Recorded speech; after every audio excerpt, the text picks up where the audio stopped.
Chapter 20, in which I witness the end of an age and meet old acquaintances.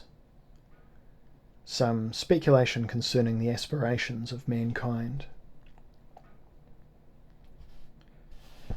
I sat amongst the cold ruins of Labussa's crucible and kept vigil at her feet, occasionally staring up at the fresh constellations and patterns of light which crossed from star to star. All was frozen, lines and spheres. I wondered if it would stay fixed thus forever. When might they begin to move again? I asked Labussa, but she was in no condition to reply. I had waited there patiently in the hope that magically she would heal. I did not know, even if she did heal, if the eagle would not return to rip out her heart again. I remembered reading in some old grammar about the dangers of the rituals of repetition. I tried to recall how Prometheus had escaped his similar fate. The deeper city was now almost fully down, although a few houses remained upright, defying all the laws of nature, before they too went shuddering into dust with a weary roar. The lion was lost to us. I suspect he vanished when her spirit left her body. Yet the longer I waited at her feet, the more I believed I could hear, from somewhere beneath the debris, the snorting and panting of a beast. I was certain I had detected at least once the angry pounding of some enormous club.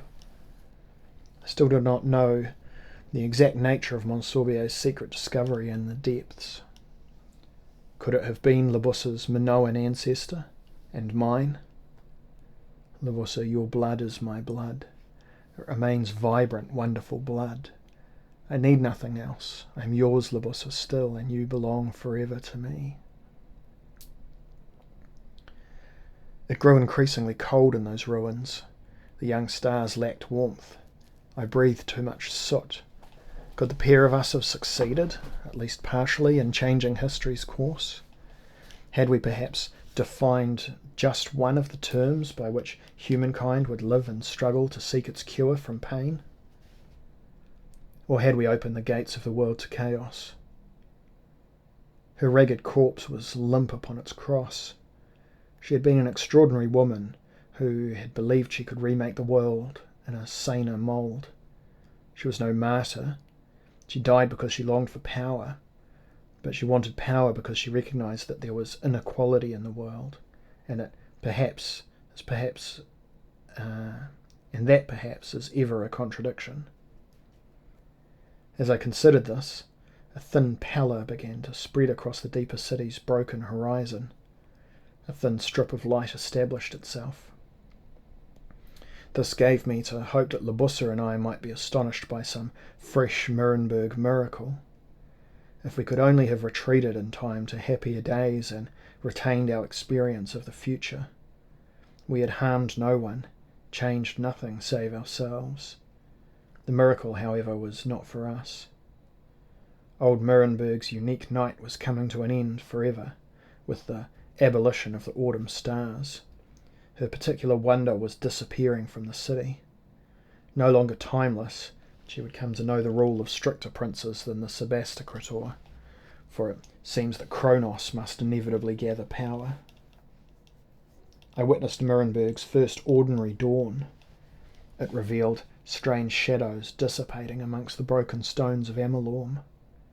Little beasts and larger bugs scampered through the fading gloom and wriggled into cracks between the toppled slabs, many doubtless beginning an exodus for lost starlight. The sun shimmered with dissipated radiance which fell upon Labussa's body. I hoped for a moment it would bring her to life. I watched intensely to see if those new rays would affect her. I hoped to see her lift her head and smile, to tell me simply that she had played a game, that she had sought only to demonstrate a lesson.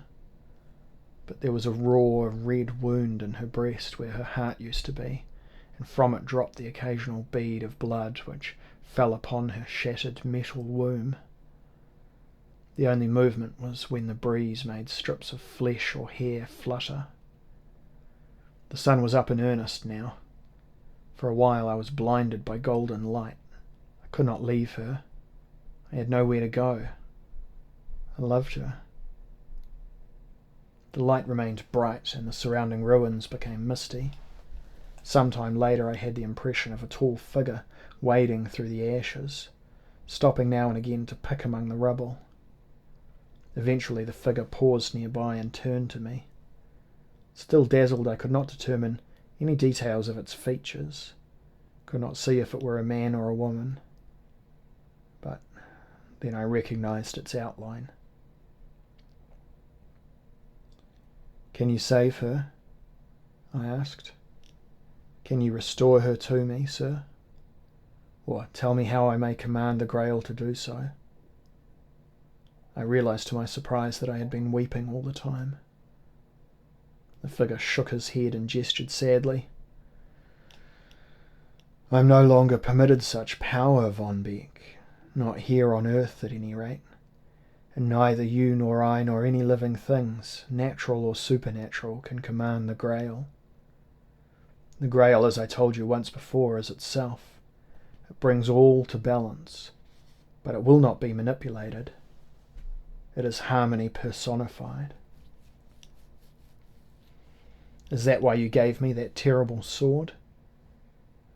"My gift, as you recall, was unconditional. You were told as such. It was yours to use as you saw fit. I had no special intent for it." "You are still the old Lucifer, then? Still devious, still mystifying, still obfuscating? Oh, you do me wrong, sir, if you think so." "Ah, Lucifer, what is it you want from us? Pity? Forgiveness? What?" "Victorious triumph," said Hell's monarch frankly. "That alone shall restore all to grace." "And what shall restore Libussa to me?" "She is within you." "I do not appreciate your comedy, sir." "It is for you to determine, sir." Was he hinting at a bargain? "I do not serve you, Lucifer." I was shivering in the cool air, but noted that my body was coming to life again as my anger grew. "I would have served her, sir. I wished to serve her. It was through no lack of desire that I failed." "Not a moral scruple?" "For her sake, I did not wish to see her destroying what she valued so highly. I lacked courage. I feared the beast. Together we would have beaten you, sir. Where did the eagle carry her heart?" The figure came into sharper focus for a second. The face was gloriously, androgynously beautiful, and very gentle in its concern. "Well," said Lucifer, "at least you serve the truth, still, and I can thank you for that. And you judge still." "Sir, I do not judge. I cannot judge." "Sir, you judge others and you judge yourself." He smiled, and as for your question, his expression changed. "I can only answer that there are certain realities less pleasant than hell." Lucifer had positioned himself where the crucible had burned that night. He stooped very suddenly and bent down. He lifted the battered antique helm into the air. I had no liking for the Grail, for it had destroyed the woman I loved. I considered its guardianship not as a family duty, but as my family's curse. Lucifer held it up to the sky almost in appreciation, and for a moment a million-coloured rays sprang from it, fanning upwards and seeking the bodies of those new constellations. "This was in its place," he asked, "during the concordance?" "Aye." "Then there may be more than a little hope for us, Von Beck, after all." I wanted no further intercourse with Lucifer, nor any further mysteries. "I'll take the thing back to hell with you, sir. That is where it deserves to dwell." "I shall try to hold on to it," said Lucifer. Again the Grail caught the sun and blinded me.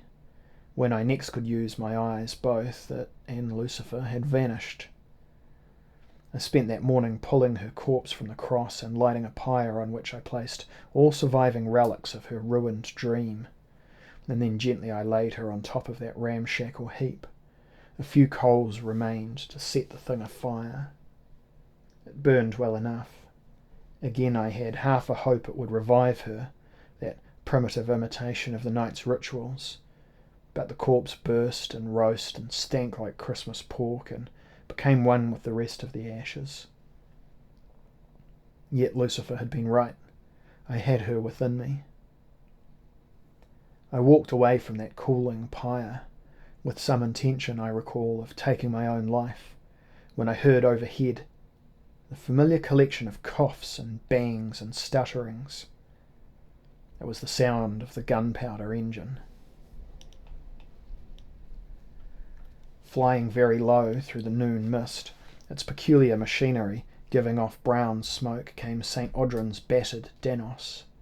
The green and gold griffin had a faintly ridiculous air to it, hanging so soberly, so dramatically, beneath the bulbous canopy of his weather-stained scarlet and white balloon. I found that I was weeping again and waving. I had never guessed how much I should welcome that contraption in her master, or how sweet his friendship should prove to be.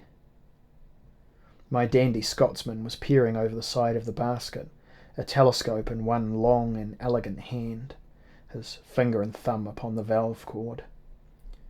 "Halloo the ground! Come aboard, sir, we leave the Middlemarch this day." And then St. Audrin narrowed his eyes and looked aghast, as if he had just noticed something freshly peculiar about my person, and then he offered me a devilish broad grin. "By God, sir, you're stark naked." I looked down at my own resurrected body. "By God, sir," said I, "so I am."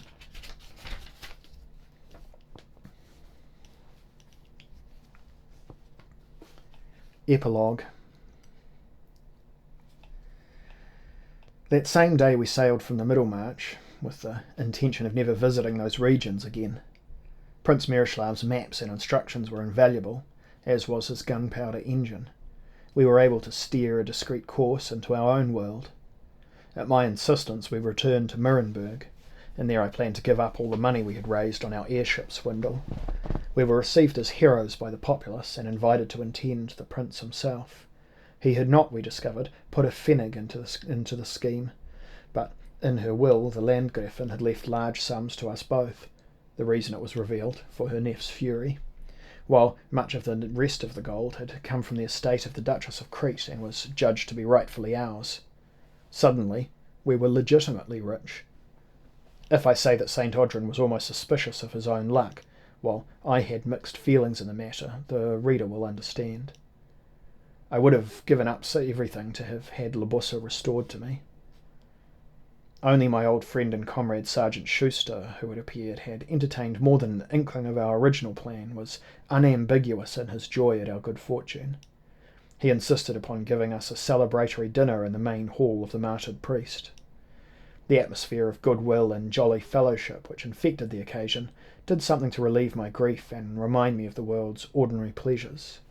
Shortly thereafter I began the journey back to Beck, leaving St. Audrin in Nuremberg, where he and several local peoples of a scientific persuasion intended to discover the secrets of Miroslaev's gunpowder engine and build the aerial boat which until then had only existed in his imagination.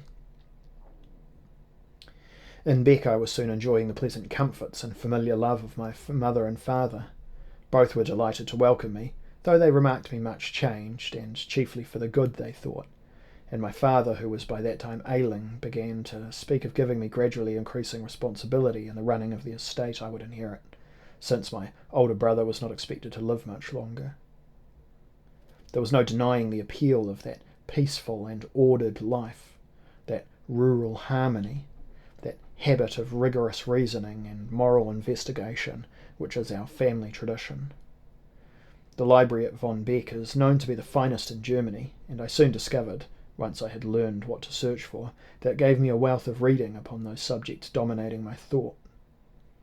Yet in spite of the tranquillity, the profusion of learned works, the benign affection of my dear family, and the leisure in which to trace almost the whole romantic history of the Cartagenas, the Mendozas, the Chilperics, and that specific line which brought the three together, I slowly concluded that I did not have the appropriate character, nor indeed vocation, to become Beck's next lord. In truth, I was fitted to be nobody's lord, and my mother's hopeful references to matrimony, though well meant, became offensive to my ears. Libussa remained my betrothed in life or death, and in case the reader should conclude I fostered a morbid affectation within my breast, such as the heroines of the modern romances exhibit in the new breed of English novel and its progeny, I should make it plain I neither despaired nor was unusually subject to fits of melancholy, wild frenzy, or mysterious terrors. Libussa lived within me as she lives now, and I was easy in that knowledge, unlike the heroines of, say, The Castle of Wolfenbach, or The Orphan of the Rhine. I, as Libussa, had scant capacity for languid terror, and continued to be of an active disposition. What I most desired was the easy, unself-conscious, trusting comradeship of women, whose sensibilities often nowadays seem to be much closer to my own. Whatever worked that alchemy, whether it be the mixed tincture and blood of that terrible ritual, or simply my ordinary experiences as Libussa's lover, there was no question that it had transformed me irredeemably. My interests remained the same. I had never had much taste for heroical warfare, hunting, or the like, but they gradually broadened to include those which society tells us belong to the woman's sphere, but which are not simply occupations. They suggest a certain way of observing the world. My energies were devoted increasingly to gardening, it is true, and to music. Perhaps this change in me is best explained by my mother's references to my affectionate and devoted nature, my honest willingness, considered unusual in a man, to attend my poor brother when, in the last stages of his consumption, he was permanently bedridden.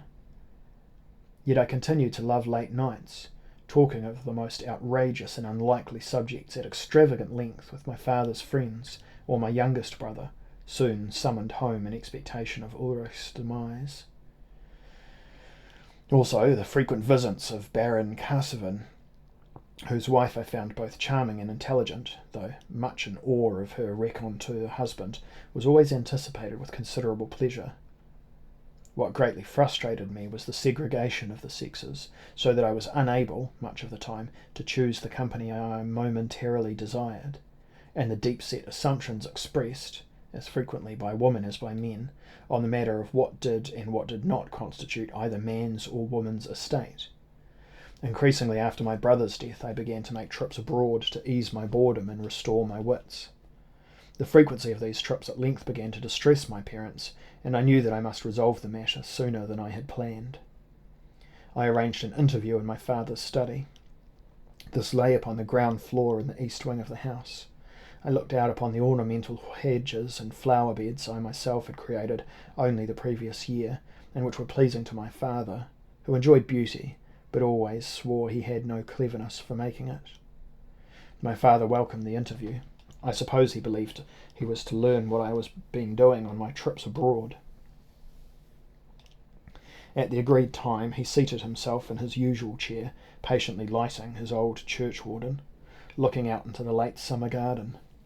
It was a Monday afternoon in the year of 1797, the second year of the Directory, following that in which Bonaparte became general of the army in Italy and won victories at Lodi and Arcola. We discussed the news from France, as we often did, and he expressed some pleasure in his sense of things settling down again. I seized, as we say, the deer by the antlers. Hesitantly at first I explained why I felt I was unsuitable for the responsibilities of the next Graf von Beck, and that I believed my younger brother, Richard, was a better choice. Moreover, he would be sure to provide Beck with an heir. My father frowned at this last, and inquired delicately if there were any difficulties in that area. Perhaps a wound, he suggested, but I assured him that my life had been dissolute enough in France and America. My tendency at present was towards celibacy. I reassured him hurriedly that I was not ready to become a Jesuit. I believed thoroughly, I told him, in the old family tale concerning God's commission to Lucifer. Therefore, I did not see much to be gained from the directly religious life. However, my tendency, I said, was to join some lay group dedicated to good works, some arm, I had thought, of the Moravians. After some discussion, he gave me his blessing, and there was a tear or two in his eyes, which he wished me to ignore. "This running of land," he said a few moments later, as we walked together in the garden, "is a difficult business. It imposes duties upon one, and sometimes pointless disciplines. It imposes a role, too. I do not believe I am much cut out to be a patriarch, Manfred, yet here I am, a good old typical Saxon Vaterstädter, indistinguishable, no doubt, from 100 others. It is my choice, and I don't much regret it. But I must let you know, my son, that I have sympathy with your decision, and Richard, doubtless, will only be too happy to step into my shoes, since he never had any hopes of that." We walked out of the garden and across the meadows towards the old ruined abbey, which had stood there since the 8th century. There was little left of it, and most of that was covered with vines. It lay amongst trees on the other side of a rustic bridge. My father paused on the bridge, looking down into the slow, weed-strewn stream and the minnows darting just beneath the surface. "What constitutes a man's duties, and what are a woman's, is ordained by God. Yet, if 'tis true God abandoned us, and our family motto says that so, then why should we not refuse his reasoning as he refuses us the comfort of certainty?" As good parents will, he somehow found the crux of my problem without for a second guessing the superficial truth. "Well, I am not sure I know, father." "It's money, it seems," he said with a smile. "All a question of inheritance and power, of course, since that comes with it, with land." He looked about his fields. "You are certain you wish to give up this easy, comfortable power, my boy?" "Fervently," I said with a smile, which set him to chuckling. We continued on across the bridge and into the shade of the old abbey. Midges clustered there, and my father blew smoke from his pipe to drive them away. "We enter an age which values all this far more than I ever did," he said, "and at the same time conspires to destroy it. Was the world always full of so many paradoxes, Manfred?" "Well, I think so," I told him. "Always." "Yeah, I believe you're right, my boy." St. Audrin was due to visit us. He had written to say that not only had he failed to understand Miroslave's design, he had spent half his fortune on a scheme to manufacture the gas called vodorodinium, which met with complete lack of success in that direction. He had, however, met an original Englishwoman who showed intelligent and original interest in scientific inquiry, and he wished me to meet her. Her name was Lady Susan Vernon. In his letter he could not resist adding that he had certainly gone up a notch or two in society since his early beginnings, running close to the gallows in the Scottish slums. I looked forward to their visit and arranged with my father that I would leave with them when they returned to Nuremberg. Lady Susan Vernon was everything St. Audrin described, and moreover she was a great beauty, with curly black hair and brilliant blue eyes. A wonderful match. We became excellent friends almost at once. St. Audrin said he was tiring of Nuremberg, that all countries were backward now, even the new France compared to England. "It's a land of engineers, old friend," said he, when in stripes and flounces and tilted beaver he brought the latest mode to beck. "It may lack even a moderately good cuisine, or comfort, or decent weather. It is a land, in the main, of drunken brutes and condescending Philistines, of hypocrites and complacent know-nothings. But it has the raw materials of my trade. Moreover, of course, it is Susan's home. Her family has met me. Her father's something of an amateur experimenter. She's a genius. I'm thought a suitable groom. And you must be my best man." Doing my best to disguise any sudden sadness at his words, I accepted with what I hoped was good grace. Then I made a joke. "And what are those raw materials? I always thought them a pack of playing cards and a brace of barkers." I would never let him forget our less respectable past. It always amused him. He was proud of it, and had kept no secrets from his fiancée. "Odds blood, me dear," said he in that new limp manner of the English dandy, "but you'd demn near have a sense of humour if you wasn't a German." He continued in great enthusiasm about the experiments with steam, new metals, and the machines which would soon make England one vast manufactory. After Nuremberg, where he was arranging his affairs and transferring his funds, he would go first to Glasgow, and then join Susan Vernon in London. He meant to do great things, he told me, but would have to begin in the north. And, he told me privately, if anyone recognised him for a Newgate absentee, it would not present much of a problem for him now. Lud, it'd cost me 100 guineas, for the prince himself would have to be sweetened. I told him of my decision and what had happened to me. He thought the matter over and then nodded and embraced me. She still inhabits you then? Aye, 'tis part of it. We stood upon Beck's remaining battlements, all that was left of the old dark schloss, and looked out over lovely autumn fields where placid cattle cropped among the fallen, overgrown trees. Beside the winding stream there were oaks and lichen-covered elms, meadows of wild flowers. In the distance was the smoke of our village's hearths, for we were feeling the first hint of winter. It was almost sunset. He put a long arm about my shoulders. Courage is never constant, dear friend. It comes and goes according to circumstances, like water in a well, and 'tis as hard to keep steady as mercury. The morrow brought a very sober morning, the sun making only the very few efforts to appear. Yet I augured from it everything most favourable to my wishes. We were upon our way. St. Audryn, Lady Susan and I boarded the diligence for Nuremberg, and all my bags were packed up on it. My mother kissed me farewell, while my father hugged me with sudden strength. I told him that I could be reached in care of Sergeant Schuster at the Martyred Priest. St. Audryn lifted his hat to all and amiably say "Good day" in English, to the delight of my youngest sister's children, who thought him fine amusement. And then we were off on the Prague Express, squawking tantivys and rattling harness as the 6-horse team galloped against the clock to ensure its record. After some time in Nuremberg, where I found my memories and dreams mingling too painfully for my taste, I accepted St. Audryn's request of return with him to Glasgow. In that pretty city he found himself part of a new elite.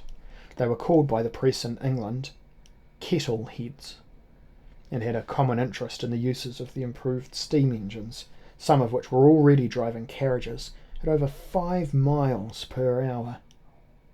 In St. Audryn's shadow I became fairly famous in my own right, since I shared his enthusiasms and saw all that machinery as a means of ultimately liberating mankind from bestial toil. He planned to launch a new steam-powered airship. In the meantime he invested in engines for the driving of ships and weaving mills, and that type of machine proved so popular he could scarcely find sufficient follies on which to squander his profits.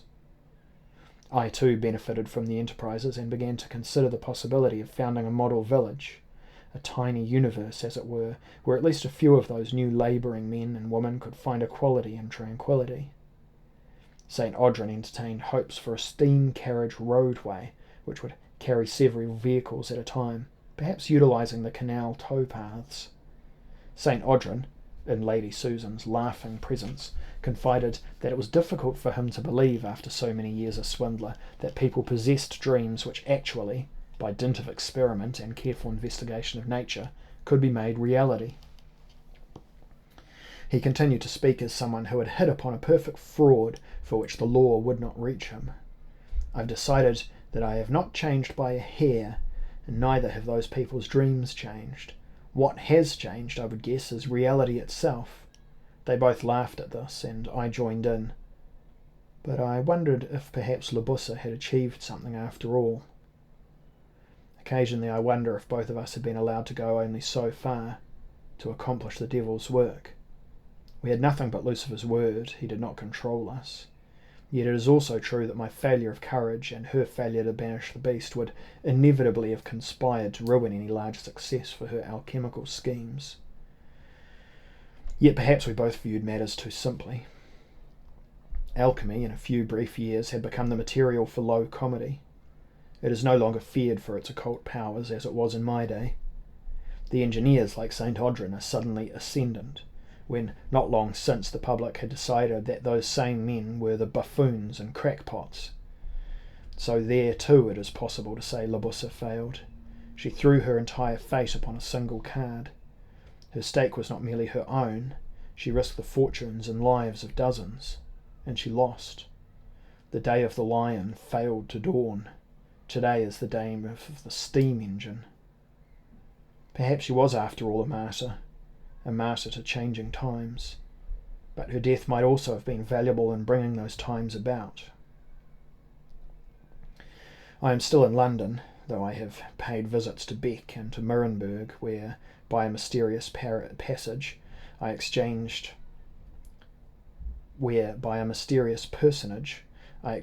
letters with and send books to a certain Philacus Grossus, whose little singular volume I still possess.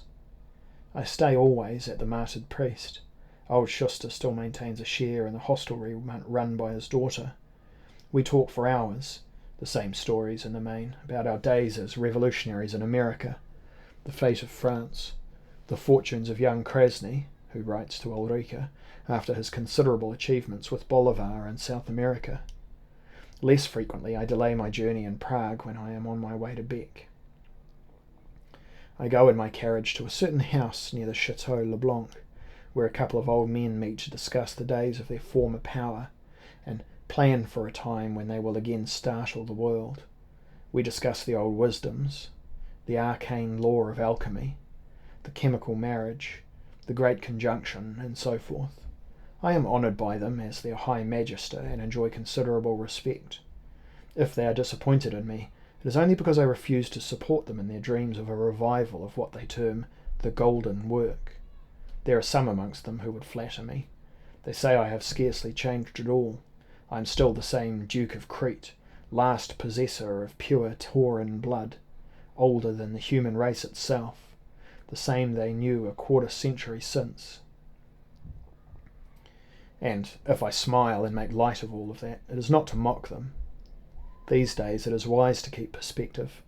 Unless we do so, can we ever hope to see true harmony, a cure for the world's pain? That secret lies in the Grail, they tell me, and the Grail is locked up in hell. Lucifer has charge of it. Thus they explain their failures, the decline of their power. On that subject I would not display my scepticism. We all continue to grow rich in England on the profits of our former idealism. I have described to St. Audrin my feelings of ambiguity on the matter, but he tells me that I have no need to agonise over the morality of it. The new age will come, he tells me, but it will be a messy and sometimes painful birth, too complex for any single being to understand. The danger will lie in attempting to simplify it, he says. On the insistence of Lady Susan, I began in the summer of 1817 to set down this account of my story. She insisted that my experience should not go unrecorded. Thus I complied, and the manuscript, as agreed, shall be put into her safekeeping to do with as she pleases after my death, she being a few years younger than myself and in better health. Should she die, the manuscript is willed to her nearest female relative. Of my further adventures and discoveries I have said nothing. They belong, I believe, to another account, which, if I am able, I shall also retail. It is my intention soon to return to Nuremberg, where I have bought a small house in Rosenstrasse. I believe I would rather live with what remains of my pain and place, which we once shared. I look forward to taking an open carriage and driving beside the Rhett during the month of October, when Nuremberg grows mild and sleepy. My coachman shall take me out just before dawn when the stars are still visible. Later I shall ask him to stop upon the Rodotta Bridge. The air is always clear there, bearing the smell of wood smoke, autumn leaves and late summer flowers. The few barges move slowly through the mist of the Rhett, early risen boatmen calling mutual greetings from a distance. Then there's the sun, a golden Nuremberg dawn flooding into the pale blue of the sky, washing across the river, illuminating glittering domes and silver spires on either side, and the doves which nest nearby flutter up through the morning, a cloud of white enlivened by the light. When Nuremberg begins to come fully awake, opening cafes and shops, trundling produce through her streets, setting off to school, I shall begin the drive back to Rosenstrasse. Nuremberg is an extraordinary city, more peaceful and beautiful than most. They are no different. They conduct their lives and business pretty much as others do. It is a warm, old city with a traditional tolerance of strangers. She is within me always, my Labussa. If her alchemy failed radically to change the world, it achieved permanent transformations elsewhere, through those she influenced. But I prefer to remember the earlier times when it seemed our love must result in a more conventional marriage. I like to imagine she rides with me in the carriage, enjoying those simpler pleasures I now relish. We shall be happy, shall we not, Labussa, in our decaying autumn days? Das Ende.